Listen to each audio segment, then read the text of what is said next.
આજે આપણે વાત કરીએ એલાયચી ઉપર. એક એલાયચી પણ એના ફાયદા બહુ બધા છે. મોઢામાંથી આવતી ગંદી વાસને દૂર કરે છે, ગળાના રોગોને મટાડે છે, પાચન શક્તિમાં મદદરૂપ થાય છે, ડિપ્રેશન જેવી બીમારીમાં મદદરૂપ થાય છે. તમે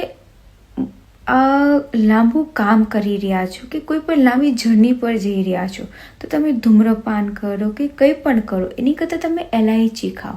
એ તમારા શરીર માટે પણ સારું છે અને તમને બીમારીથી પણ બચાવશે. ડિપ્રેશન જેવી બીમારીમાં પણ એલાયચી ખાવાથી તમને રાહત અનુભવાય છે. બીજી વાત કે જરૂરી નથી કે એલાયચીના ફાયદા છે, એના ગેરફાયદા છે. હર કોઈ વસ્તુની બે બાજુ હોય છે, ફાયદા અને ગેરફાયદા.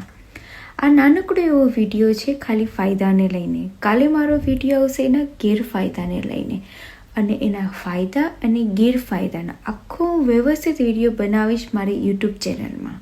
તો મારી યુટ્યુબ ચેનલને સબસ્ક્રાઈબ કરવાનું ના ભૂલતા. અને આ નાનકડો એવો વિડીયો તમને ગમ્યો હોય તો એમને લાઈક કરજો, શેર કરજો. અને હા, ઇન્સ્ટાગ્રામમાં આવ્યા છો તો મારા ઇન્સ્ટાગ્રામના પેજને પણ ફોલો કરતા જાજો. તો મળીએ નવા વિડીયો સાથે આપણે કાલે.